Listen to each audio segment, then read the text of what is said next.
1, and we are recording with William Argan, author of The Generals Have No Clothes, which is quickly, I am not kidding when I say, a lot of people don't believe me, but I was pre-med in college. I study a lot when I want to do something. I've listened to your book 4 times this week on 1.4 speed, and it is quickly becoming one of my favorite books. It's frightening, and it's I don't know how else. The way I word it is this: is everyone knows about Dwight Eisenhower's military-industrial complex speech, but it feels so old and it's in black and white that it almost it's abstract. Your book was an actual. It's similar to David Vine's Base Nation. Completely different books, but somewhat similar in that it's a very modern kind of illumination of what you call the blob, the deep state, the entrenched power structure.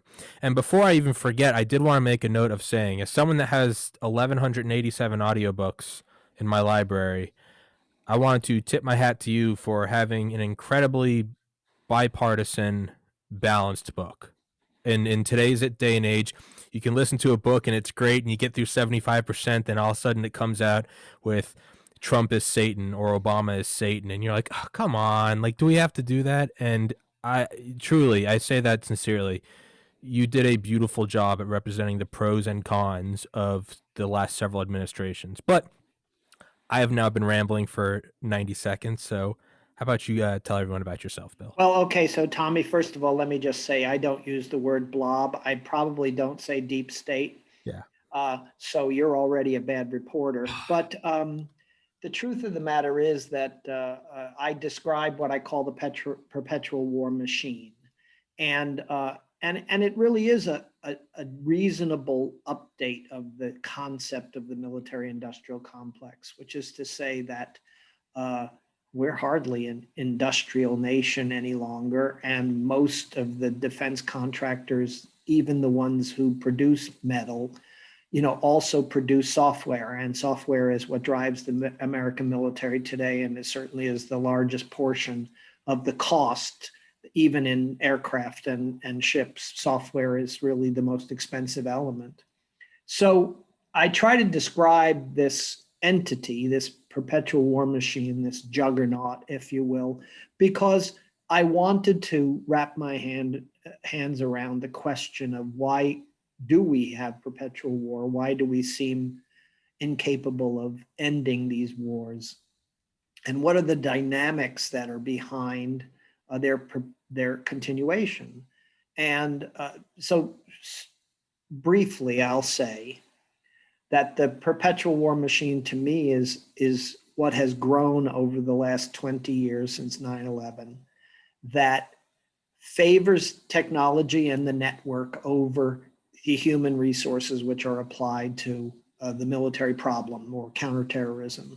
And that's really a reversal of what we saw in kind of the heyday, if you will, of the war on terror, when hundreds of thousands of troops were used to invade Iraq in 2003, when surges were undertaken in both Iraq and Afghanistan, with the idea being that somehow troops on the ground, boots on the ground, were going to make a difference in these conflicts. And they might have, in the end, saved America's bacon or saved the American military's bacon, just in the sense that those additional resources were needed to facilitate the withdrawal and facilitate, the ending of a stalemate.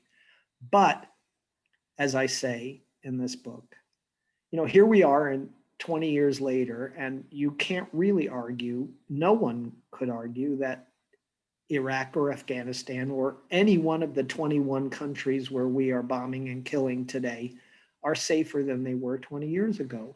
So we've been fighting, and now with the announcement of the withdrawal from Afghanistan, we're even ending fighting, but we haven't achieved any of the goals that we set out for ourselves when we started, which was we're going to eradicate al-Qaeda. Well, that hasn't been done.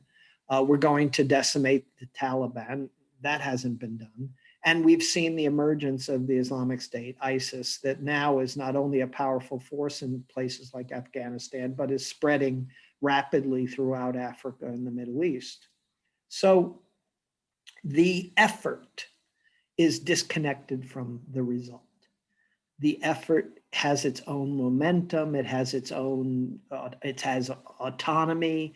And why I call it a machine is that it is also increasingly invisible to the American public. I mean, most Americans have no connection whatsoever to the military. And certainly the fact that we are at war and we have soldiers deployed all over the planet is most people are oblivious to that. It's hardly covered in the news media, and the human resources that are applied are increasingly lower and lower. So let's take Afghanistan as an example. Joe Biden says we're going to withdraw from Afghanistan, and yet at the same time, we're not really ending fighting because the preponderance of the means of fighting has shifted from boots on the ground to this worldwide network. So the targeting takes place in South Carolina and Tampa, Florida. The intelligence analysis and collection takes place at Fort Gordon, Georgia. The preponderance of the imagery is analyzed in Virginia and in Missouri. You have this dispersed, magnificent worldwide network that supports a very few number of trigger pullers of fighters on the ground in places like Afghanistan or Iraq, Yemen, Syria, Somalia, Niger, and on and on. And this shift in ratio, where for every one trigger puller on the ground, for every one soldier, that there are probably tens of thousands of people behind them, other soldiers, civilians who work for the Defense Department, and of course contractors, the most important new element of this military capability. That really has been the change that has occurred since 9/11. And we forget that in these 2 decades that have transpired since 9/11, so much of this technology is new. A global internet, an ability to fly drones anywhere on the planet, precision guided weapons which are guided by satellite coordinates rather than by lasers or by optical means. So essentially it means that you don't really need to be on the ground if you've got good coordinates. I mean, if I want to kill Tommy Kerrigan, I want to basically find out where he is with great precision. And that's done from units that are, in New Mexico, in New York, in Virginia, in Hawaii, whenever they essentially come up in the schedule of being the overwatch for the operations that are going on in the Middle East and Africa.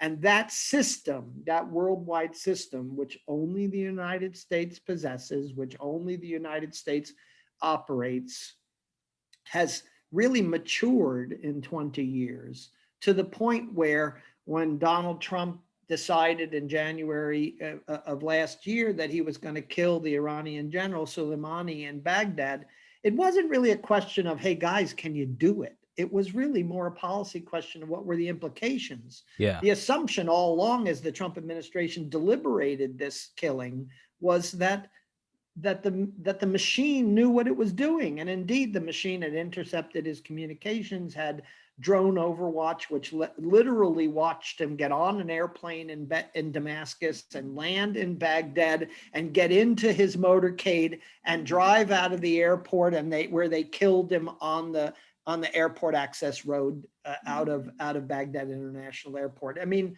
that machine was never questioned. And so we have this ability now to kill individuals, and that really is still our focus, ironically. But I question whether or not it's actually achieving the strategic goals that we want. So I already talked about Al-Qaeda and the Taliban and ISIS, but really in a bigger picture, I want to just say, are we diminishing terrorism, and are we even depleting the ranks of terrorist organizations? And I think the answer in both cases is no. So we have to bring these wars to a close because we're not getting anywhere. That's the reason. And we need to think of other means by which we're going to fight terrorism in the future.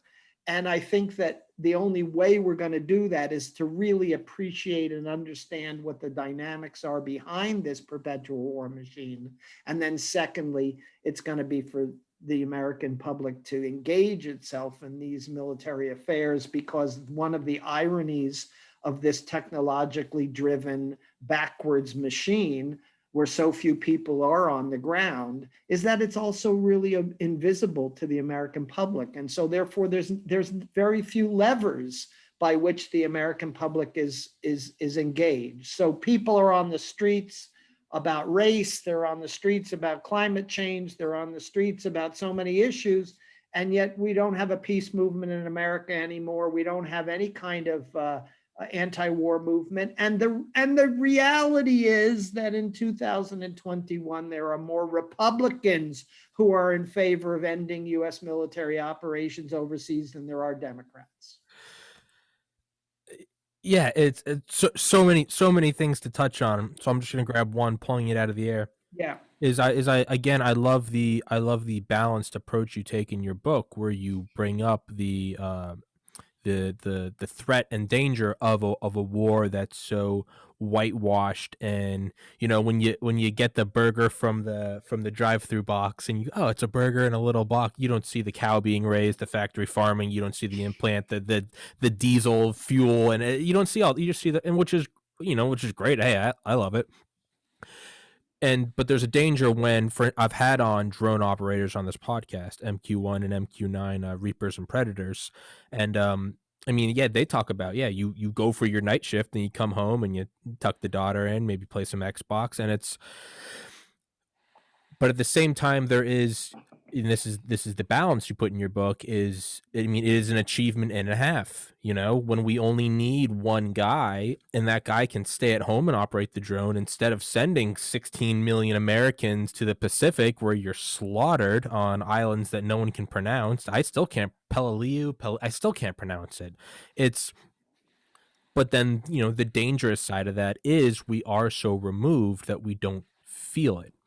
And moving from that, you talk about how we're also, if you will, we're almost moving the Overton window of what is an acceptable target. You said it earlier, I was going to say it, but the machine is more concerned about their effort than the results, which is, I mean, it's great for kindergartners, A for effort, but I mean, in the real world there has to be results. You go into, and I believe it's chapter 8 is convergence, where it's we move. I did listen to it 4 times this week. Is you move to where we're changing the semantics of what is a target. It's a war on drugs to a war on drug traffickers to a war on narco terrorists, and it's like, there it is. There's a thing. It's a war on this to, it's a, well, you're a terrorist and you sell cocaine, and that cocaine goes to this group, and that group used HSBC banking, and that, helped this. Oh, you are now funding ISIS. By moving the goalposts, they can say that there are still an infinite number of targets. And that, to me, is terrifying, because, okay, maybe we do God willing, we bring everyone back on 9/11. We don't have to keep doing these surgical drone strikes, which, by the way, when you kill one guy, you'll leave out his 4 kids and his wife, and now they all become insurgents. And hey, I don't blame them. How do you not?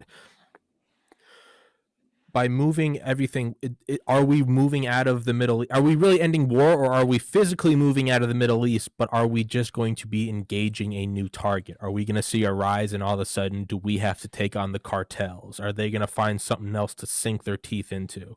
Or is it going to move into the cyber domain? Are we going to have a new Cold War, in that, I mean, it's already going on, that we need to fight China on every front, in the institutions and in the airwaves? Do you think that is what or the perpetual war machine, do you think that's what they're gearing up for? Because it seems eerie that they're just leaving the Middle East. This isn't their Well, cup we're of not tea. leaving the Middle East. I mean, first of all, that's what's clear. Even fighting in Afghanistan will continue. Maybe not with American boots on the ground, but it'll continue. It'll continue with airplanes flying out of the Gulf.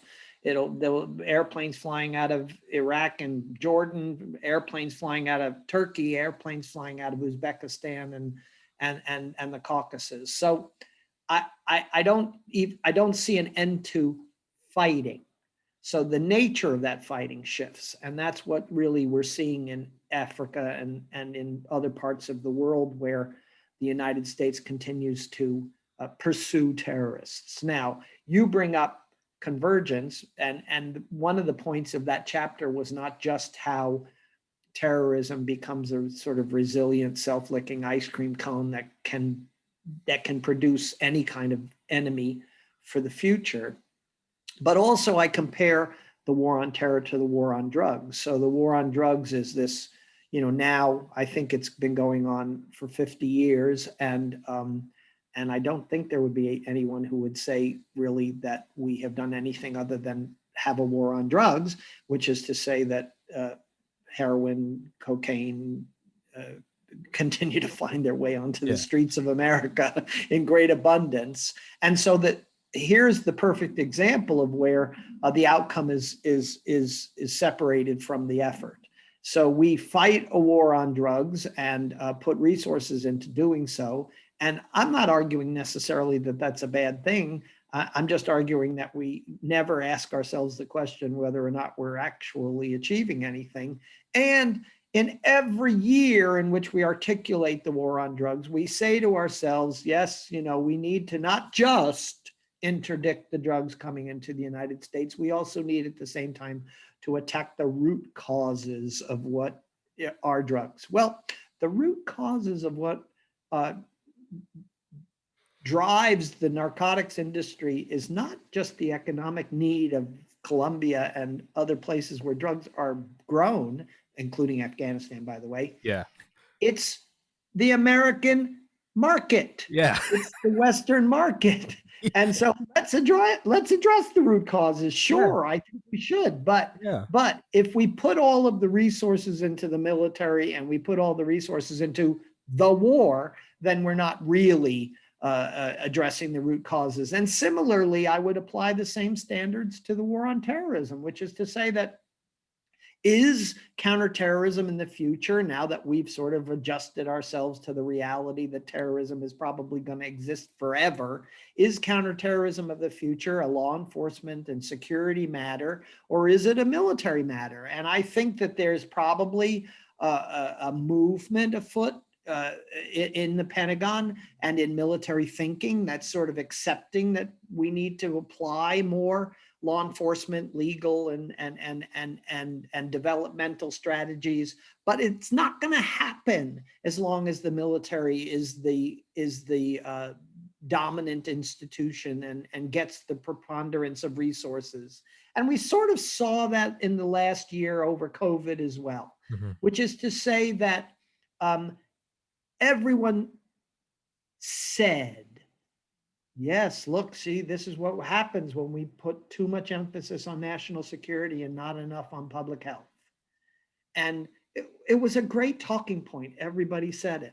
But now the national security establishment has had its revenge, and no one is talking about taking resources away from national security to put them into public health. No one is uttering that at all. So a year ago, everyone was saying, yeah, we need to reorder our priorities. And now it's like, nah, forget that. We're going to be back to military first and national security first. So this is a juggernaut. It is there's no one at the controls per se. I don't think that anyone goes to sleep at night in the Pentagon and says, we've achieved another day of fooling the American people. I think they are doing what they are told to do, and they are doing it as best as they can do it. And they are doing it more and more efficiently, but efficiency does not necessarily equal success. So the truth of the matter is that my iPhone of today is better than my iPhone of yesterday, and my iPhone of tomorrow is going to be better than my iPhone of today. More efficient, better apps, better everything. But does it make me a better person? Does it make me a better communicator? Does it make our society a better society? And we know that the answer is no. And that is exactly what we have with the military as well. So yeah, I mean, I can get a 4K webcam, I can get some overhead lighting, but I'm the same stumbling idiot. Is Man, it's I feel like this episode is quickly going from geopolitics and the war state down to a philosophical sense. Is the whole purpose of this thing, do we just are we all just keeping ourselves busy? I mean, what's the from the Bhagavad Gita? Before enlightenment, you chop wood and carry water, like buckets of water. After enlightenment, you chop wood and carry water, you know? Is Sisyphus really pushing the boulder up every day? Is he miserable or is he in heaven? There's nothing, you know when a video game sucks is when you beat it. A video game's fun when you just can't beat it and you got the grind. You got the grind. Man, is that what it is? Are we all just keeping ourselves busy? But you're right. I don't think there's a guy twirling his mustache a mile under the Pentagon, you know, some Dick Cheney clone saying it's all coming together. It's it seems like yeah, we're all just they're doing their part that they've been trained to do. And you know, and what are you doing? Do I want to send 5 guys over there and get killed, or do I want to have one guy piloting a drone? Well, there you go. You don't want to kill an American life. Beautiful. Can I, you know, now I carry one bunker buster that weighs 20,000 pounds, or can I outfit 10 JDAMs with dumb bombs and little lasers on them? Oh, okay, we're doing it more efficiently. You know, do we have to send CIA agents there to follow Soleimani? Oh no, we can just follow his metadata. It's just becoming more and more efficient, but to what end? And do they look further than the concept or the phenomenon of blowback? Are they just playing whack-a-mole infinitely? Is that what's So going to go on? before I answer that question, Tommy, I want to elaborate on one point because there is a winner. Defense The winner contractors. is Washington. Yeah, defense Right? contractors. The national security establishment, not just the defense contractors, but Okay. the consultants, the experts, the bloviators on TV, et cetera, et cetera. They are the winners. There's no question that they are the winners. Washington is the winner in this you know, bizarre of the theater of war. And they always are the winners because no one is ever held accountable, and they move from job to job, and they move from consulting gig to consulting gig and lobbyist effort to lobbyist effort. And it doesn't matter who's in office, and it doesn't matter where we're fighting or what we're fighting. They're the same people. So right now you've got these guys who are like big names, big influencers, I believe we call it in this modern era on Twitter. You know, I did this little research. You know, John Brennan has Mm-hmm. 924,000 followers on Twitter. John Cipher, a former CIA guy, has 201,000 followers. Mike Hayden has 292,000 followers. And I'm thinking to myself, these are the architects of the failure of our national security system, and they are the most influential people right now talking about national security, Yeah. constantly telling us what should be, Yeah. when really they are never really held accountable for what was. Yeah. So the very people who brought us 9/11 20 years ago are still the people who are telling us how national security should be run. That's an insane system. And when Joe Biden became president and chose Lloyd Austin to be the Secretary of Defense, retired 4-star general, what? We can't find a competent civilian to be the Secretary of Defense? The truth of the matter is that it doesn't really matter if it's Lloyd Austin or some other general. They're completely interchangeable, because I would defy anyone in America to tell me what battle Lloyd Austin ever won in Iraq or Afghanistan, what war he ever won in Iraq or Afghanistan. The guy was the commander of U.S. forces in Iraq when the United States withdrew in 2011. We're back because we misassessed the entire situation on the ground. And yet this is the person we choose to be the Secretary of Defense, which means literally that the fox are guarding the hen house. So there is a winner. And I think it's not as simple as you say, the defense industry. You know, yes, of course, everybody makes a profit, including NBC and Fox News and Mm-hmm. MSNBC as well. Everyone makes a profit. That's not the point. The winner really is Washington. The winner really is the national security establishment.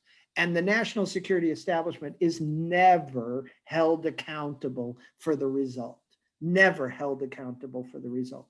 not held accountable for 9/11, not held accountable for the WMD failure in Iraq, not held accountable for their misassessment of what was going to happen after Saddam Hussein was deposed, not held accountable for our failure to eradicate Al Qaeda or the Taliban in Afghanistan, not held accountable for ISIS, not held accountable. Yeah, it's it's I was gonna say, yeah, I was just thinking civilian Secretary of Defense. I mean, the last one, at least in my limited knowledge, would be McNamara, right? He was the No, CEO of no, no. There were, I mean, Ash Carter okay, yeah, Obama, Leon Panetta. okay. I mean, Chuck Hagel under Bush. I mean, there have been civilians, and and though Chuck Hagel ended up being a terrible Secretary of Defense because he didn't have the managerial skills, he's the perfect example of a veteran of the military who was a senator who in theory was exactly the model of the kind of Secretary of Defense that we wanted and needed. But I'm not arguing that the Secretary of Defense needs to be Al Sharpton or Jesse Jackson. I'm arguing that the Secretary of Defense needs to just be a genuine civilian, because our country is supposed to be run on the principle of civilian control of the military. And civilian control of the military means that, let's just say Bill Arkin was the Secretary of I was about to Defense, say, that I would say to the generals, I've heard your argument, but for the good of the country, for the good of America in a bigger sense, for the good of the economy, for the good of our health, I'm saying no. But when you have the military in charge, then the military is only offering military solutions. And we could get into a discussion, Tommy, about the what's happening to the American military, because right now they're so gaga for climate change and fighting extremism and diversity. incorporating transsexuals into the military, et cetera, that they could hardly find their rifles if they had to. And that's the American military today as well. So the culture of the American military is also important. So you'll have this kind of three types of militaries within the American military today. The military that's fighting in Afghanistan and the rest of the Middle East and Africa, that's kind of the special ops, drones, Mhm. covert operations, intelligence part of the military. Then you've got this ginormous Army, Marine Corps, ground force, conventional warfighting thing, and they're all like flying around with their flags saying Russia and China, and give us, let us be on the field, coach. Come on, Yeah, we want yeah, to play. yeah, yeah. And then there's this third military, which is this politically correct military, which shifts and changes with every flavor of the month in Washington, and it hardly it hardly is doing military things. I mean, yesterday, I am not joking you, the Secretary of Homeland Security announced the new initiative of the Department of Homeland Security for climate change. So a department of our government that costs us $50 billion a year, created to fight terrorism and protect us from terrorism, has now found another objective to be part of its mission creep. And, 10 years from now, when we have a terrorist attack in the United States, or when something really bad happens, or when we haven't solved the immigration or border problem, et cetera, people are going to say, yo, we need to get that Department of Homeland Security back to basics. But why aren't we saying it now? And why aren't we saying it as well about the military? That also is the perpetual war machine, because again, they sort of operate on their own. They're autonomous. Mhm. They're autonomous. But you're right. It's Washington's the winner. So what's going to happen when there's another 9/11 in 2040, and we're going to say we got to get back to no more Mr. Nice Guy. You got to stop pulling the punches. We got to open up the black sites again. Not that they ever closed, but by then a whole new generation has come, and everyone that's screaming, "Hey, I remember when I was 11 during 9/11, they said this," but by then you're old and no one cares. And the Yeah. machine it's like what they say about fusion research. Fusion research is job security. We'll have it finished in 40 years, and by the time that 40 years comes up, you go, "Oh, we didn't finish it. I'm retired." But we got some new guys coming in, and they say that we can have it ready in 40 years. No, it's job security. it's it's going to keep going and going and going, and by the time it all circles back and we're at deja vu, it's not going to matter. There's going to be a new crop of people coming in, and the checks are going to keep going, and the machine's going to keep growing. And how do Well, you stop? one of the implications, Tommy, of fighting for 20 years is, of course, that you have to keep training and Mhm. re-educating the new cadre of military people who come in.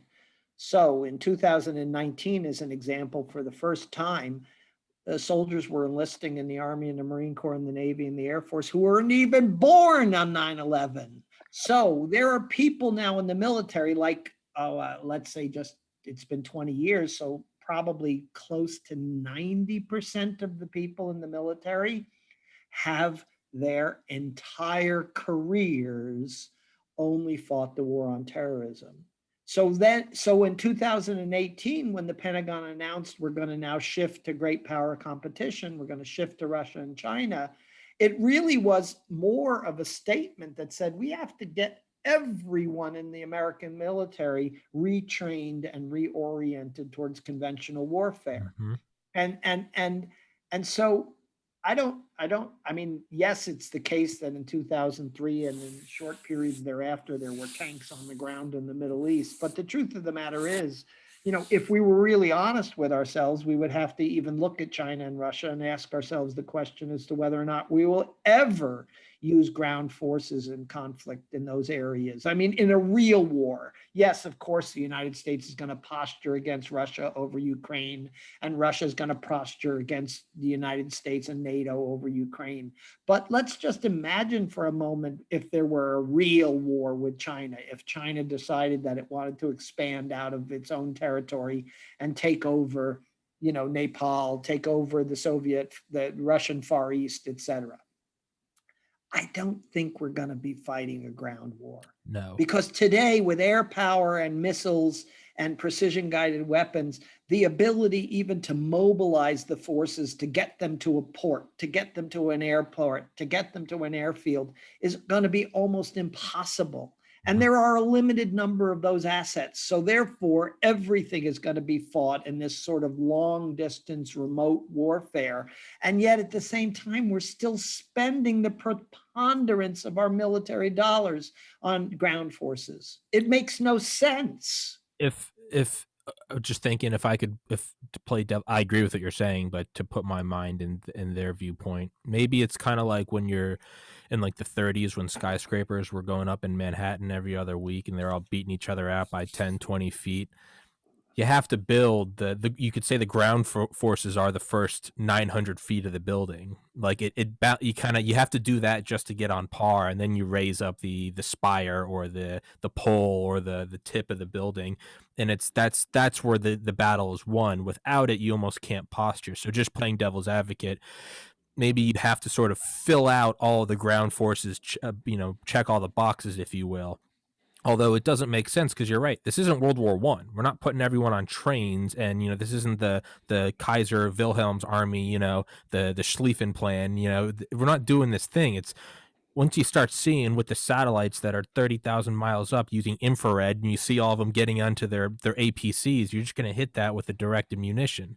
It's not going to be anything like that. There was an Onion article in like 2005, and it was like, when World War III breaks out, it'll be an exceptional several hours of conventional weapons before the thermonuclear holocaust, because that's where it will go. It's like what Eisenhower said. A general will never not use everything they have. And if you're losing and your country's falling, and let's say you're China and you were trying to expand and it's not working, and now your 100-year plan is falling straight on its face, you're not going to not use what you have. And if you've got a couple, what is it, Fong Deng or Dong Feng hypersonic missiles, and you got some thermonuclear warheads on them, you're going to go out, and you're not going to go out being disgraced. So it's going to be a conventional buildup with some ground forces waving the flags. It'll very quickly turn into a nuclear winter within half an hour. Well, I think you're wrong, but Okay. let's look at it in the broad sweep. So, in the 1940s, not so long ago that we can't conceive of it, we didn't have an Air Force. Hmm. And and so there was a model of the military, Army and Navy, and that model had pretty much persisted for a couple of hundred years. And then all of a sudden, the model of the military shifted and air forces emerged. And in the last 2 decades, we've seen another shift with the emergence of a credible cyber force. Yeah. The design of the military and the emphasis of of fighting it changes. It changes over time, and it will continue to change. And the peak of the nuclear era was probably around 1967. That's when the U.S. Had the largest number of nukes that it ever possessed. The Russians were about the same at the time, and today there's one tenth of the number of nuclear weapons that there were in 1967. So the numbers have declined. Of course, there are greater efficiencies and capabilities than there were in those days. But I'm not so convinced of your model. I think that what we'll see in the future now with the creation of Space Force and though I think Space Force is stupid, I think it's the right approach, which is to say that the sacrosanct design of the American military around these services as they exist is not set in stone. And the emergence of cyber in space has become something that challenges the notion that warfare only takes place in these three dimensions: on water, on land, and in the air. And so I think that as the military continues to make these adjustments, the design of the military will shift and change over the next 5 decades or so. Whether the Army, which is the most powerful institution within the US military, stands in the way of that evolution will be the crucial question. And my guess will be that, like many battles of the past and the uh, assimilation of new technologies into the military, there will be people who will argue that tanks are still the kings of the battlefield, et cetera, et cetera. And there will be others who will argue that they don't have a chance of surviving and they should just go the way of other pieces of military equipment in the past, cavalry, et cetera, that just were no longer survivable and no longer is capable. I think that's going to happen. It may not happen in our lifetimes. Um, and unfortunately, we don't really have, or I don't know of, great Clausewitzian thinkers about the military who are articulating this future design, but we need to have that thought. And I think it's another good reason why we should really look more closely at perpetual warfare, because the emergence of the global network, which is also, by the way, the sort of foundation of being able to fight against China or being able to fight against Russia or being able to fight against North Korea or Iran, that is really the ground forces that you describe. It's the first 10 stories of every skyscraper of the military. If you don't have the communications network and the internet connectivity and the databases behind it and the bandwidth to move the information in real time, then you can't fight. I mean, literally, when NATO goes to fight in Afghanistan, it cannot do it without the United States refueling its airplanes, providing it with the targeting coordinates, helping it with the weapons on board its ships. I mean, its aircraft. The United States has the global network that is the enabler of warfare all throughout the world. And the Chinese and the Russians, of course, would like to have their own networks and would like to have their own countries in their camp, but they have no possibility of competing with the United States on a global scale. And if we understood that and appreciated that better, perhaps also then, therefore, we would understand and appreciate how our four main adversaries are also feeling incredibly insecure and feeling like they need to compete with the United States in these domains. So understanding perpetual war, understanding the development of the network then becomes essential to understanding sort of the American future. And it started in the mountains of Afghanistan. Literally, it started in the mountains of Afghanistan, where all of a sudden you had special operations people operating in a part of the world where there was no plugs, so they couldn't plug anything in. They had to carry their own power with them, and there was no cell phones and there was no internet, so they had to find a way to connect themselves to the global communications infrastructure.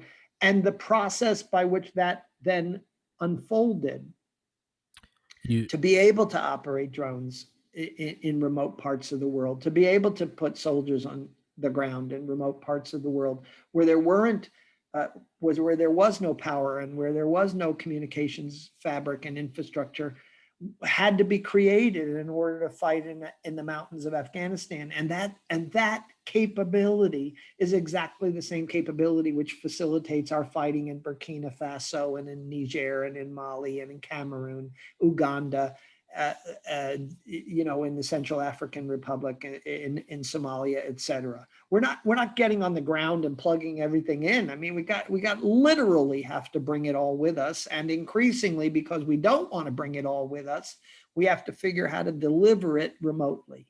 And mhm. delivering it remotely has become the American specialty. It really has. But to do it demands tens of thousands, if not hundreds of thousands of people. And that's why the military is so expensive. That's why the military is so back-ended, which is to say that most of the effort and resources are in the back end, not in the front end.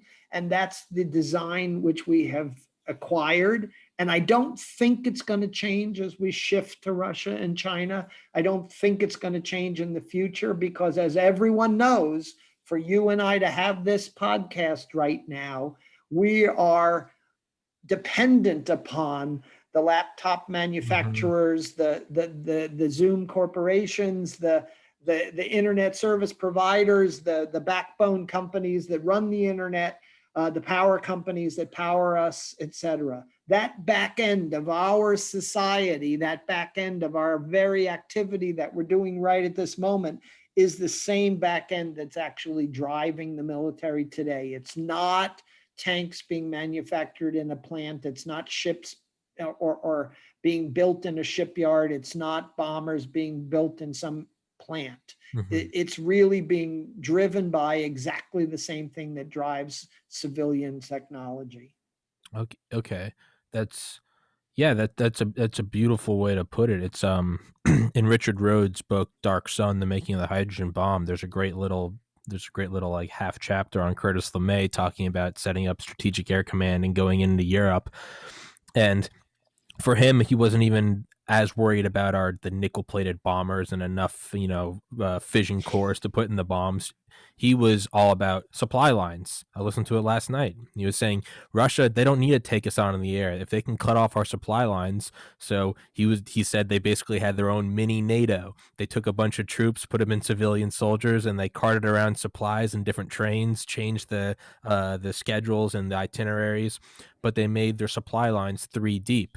And he was saying, it's what will win the war is that we can basically turn on the gasoline faucet. Do we still have food and water for are our soldiers' bellies full? That's what wins it. Is not Yeah. yeah. And and to to pivot that, you can kind of see where things are moving. We're posturing to Africa, where it seems there are a lot of the necessary minerals, the rare earth metals, to keep this modern world going. You know, uh, it's not about a war for oil. It's not about rare earth minerals. I mean, I get it that in theory, China's preponderance of control over rarefied metals is of concern, just as China's economy which creeps up on the United States all the time, is of concern. So if you believe that there's a manifest destiny for the United States to be number one, and we are in so many ways, right? You know, people still flood to the United States for tourism, for medical care, for education, et cetera. We are the country where most innovation originates, et cetera. At the same time, there is a country on the planet, China, that is probably our true peer competitor. Mm-hmm. Not morally, not ethically, not spiritually. I mean, it is still a communist society, and it still is a society that lacks basic human rights. But if I'm a strategic thinker, I would be lying to you if I said to you that we shouldn't concern ourselves with China. Yeah. Russia, on the other hand, it's a third world Yeah. nation with an economy that's tiny, and it happens to have a bunch of nuclear weapons. So we have to deal with Russia. We have to deal with the problem of Russia, with its expansionism, with its repressions, with its autocracy. But China is really the Mm-hmm. competitor. Now, we can approach China by saying, well, we need to find a way to have peaceful, compatible relations with China, or we're going to fight with China over the South China Sea Islands, and we're going to fight with China over Taiwan, and we're going to fight with China over Hong Kong, and we're going to basically front end the military as the most important institution in dealing with China. And that would be a mistake. And so, again, the perpetual war machine, which ensures that national security is the most important consideration, when in the case of China, really the economy and our adherence to the basic rights which we hold so dear to ourselves in the United States is the most important factor. It seems to me like we kind of have a back asswards way of dealing with China, and it needs to be revised. I don't think it will be, because I think that national security is this 800-pound gorilla that's not going away and not giving up any power. But maybe through climate change and maybe through economic negotiations, the United States and China will be able to slowly move towards other priorities, towards other priorities. Now, when will that happen? I don't know. I don't think that Joe Biden has the fortitude or the courage to really make a fundamental reordering of American priorities. And Washington certainly is a partisan mess that is not going to be thinking of the American century ahead in any way that is something that we can be proud of. But I do feel like, beyond the question of perpetual war itself, that the national security aesthetic, this part of our culture of nuclear weapons, of the Cold War, of the war on terror, of war, and more war, is basically handicapping us into moving forward in other useful ways. I've got you for 10 more minutes. So I did want to touch on what I thought was maybe the most interesting part of your book. It's all fascinating, but there's one part that really kind of twisted my mind a little bit. And it was the very nature of these systems as we move away from the patent in his big tank columns, and it's more towards the, as you said, it's the manufacturing, it's the software, it's the contractors, the chefs, it's the people delivering everything, and the enablers that Yeah. Obama was so surprised to learn about. As we have this continually networked machine, just like the THAAD missiles and the Patriot Yeah. missiles, that direct challenge to North Korea, Iran, China it's at their core, it's a challenge to who they are, because there's a great thing you said. A lot of them, the military is not just to defend the nation, it's also to terrify the citizens and to terrify young men into being subservient to the power. Their very power, it can't, just like you could say, what Reagan would always argue was that our free flow of information and capitalism intrinsically was opposed to the Soviet Union. They didn't have that free flow of information. in an odd way, you could maybe argue, I don't know if I could, but I think I could try, is that the very structure of our systematic, our war system could enact more of a change in the world than the actual system itself, because it demands the other nations, if they want to play on the same field of us, if they want to build up the next 10 stories of their skyscraper, they have to have that systemized machine, that networked machine, that would require a fundamental change in how their societies are run, teaching teamworking, teaching openness. And I don't know if they would be willing to do that. And that might be how we beat them, is they're not willing to, it'd be like, how would we beat like a team from, I don't know, like Israel in football? It'd be like, oh, well, they don't train on the Sabbath, so we train on the Sabbath. It'd be something like that. It's a fundamental change to who they are that I either it's going to pull them out of their oppressed systems, in which case they will change, or they will have to stay in there, in which case we will be dominant. It's, to me, I thought that was maybe the most fascinating part, is how that would change them. So, I've been doing national security since I was in the Army, which was 1974 is when I joined the Army.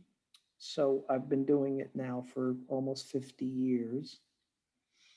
And, I remember when I went through basic training and intelligence school that, we learned how to read a map. And today, you have GPS and nobody knows how to read a map anymore. And in fact, for the first time in the last couple of years, there has been additional work done on the whole point, on the whole possibility of what's called the GPS denied environment. So with cyber warfare, we're able to knock out GPS. How would these soldiers know where to go? And technologies really do evolve and change, and those technologies have interesting and important social implications. I'll give you another example, and then I'll move on to your major point. I don't think I could tell you the telephone number of my two daughters. I don't know my dad's, I know my mom's. Yeah, isn't that crazy? So we literally live in a punch code society. I mean, we there are things that used to be so essential to our lives, and now, if I lost my phone, I don't know how I would contact my kids. I literally do not know what their telephone numbers are. So in this changed world, in this networked world, the the ability to operate this network and the ability to flourish within this network is a democratizing process. So the truth of the matter is that if you're in Iran or North Korea or China, you're spending an enormous amount of your Secret Service, secret police time just trying to keep young people from acquiring information on the internet, because that information is dangerous to the regime, and a free flow of information is dangerous. And they can't really cut themselves off from the internet. There have been attempts on the part of Russia and Iran to create their own internet. But, it's bullshit, because we live in a global society and everyone is connected to the same network and the same capabilities. Well, now let's extend that a little bit into the military, because I'm going to say something that's optimistic. We're now in the era of precision guided weapons. And I think we should give them to everyone. Mm-hmm. We should give them to Pakistan. We should give them to India. We should give them to China. We should give them to Russia, because the ability to operate those precision guided weapons demands democracy. Demands democracy because it demands decentralized execution. It demands uh, technical training. It demands a democratizing process. It's a democratizing system. And if all of a sudden these countries could only operate precision guided weapons and were no longer had truncheons and bullets and and pliers to pull people's fingernails out, but they only had precision guided weapons, it would be a democratizing process. So we see this, I talk about this in one of the chapters, in the Saudi war in Yemen, a freaking country that has spent more money per capita than any other country on the planet buying military equipment. They have the best airplanes America can buy. They have the best everything that the United States has provided them, and they are not able to fight in Yemen. They are not able to defeat a few thousand rebels in Yemen. And the reason is that they are not training their young men in the technical skills or the leadership skills that are required to operate that machinery. They have to import contractors and surrogates to even be their military on the ground. I mean, I think that there are more Sudanese fighting in the Saudi ground forces, even Colombians fighting in the Saudi ground forces, than there are Saudi young men. And this really is the prime example of how a country like Saudi Arabia is not going to be able to step into the next generation unless it educates its young people and democratizes its systems and decentralizes its decision making so that people are able to actually move with and live with the technology that's at their disposal. So as these governments in China, in the Middle East, in the autocracies, in Russia, etc., spend their time and energy suppressing youth so that they are not having access to these technologies, they are essentially writing their own death warrants. So to me, precision technology, et cetera, is indeed the future and the democratizing element, even on the military side. And those capabilities that we've developed in the United States military of this decentralized decision making and decentralized execution, that is really the main innovation that has both created perpetual war, but also at the same time has allowed us to fight in so many different places. And that technology, again, if we were able to actually give it to our allies, I think it would have a positive effect. And unfortunately, what we've done instead is we've tried to reform the Iraqi and Afghanistan militaries to look like our militaries, and we've built these magnificent military barracks and gymnasiums and cafeterias so that they would be a military just like us. And it's not what their society can digest. It's not going to be sustained beyond the United States being there. A friend of mine in the Air Force once said to me, when we bug out of Afghanistan, that country is going to have the most magnificent set of gyms in the third world. And it's true, we built them. We spent billions of dollars on this physical fitness. But the truth of the matter is that that may not be the model that is conducive for that actual country. But I think as we get to the place where everyone has this similar military capability and model, the precision model, it's going to be a process by which we will see peace.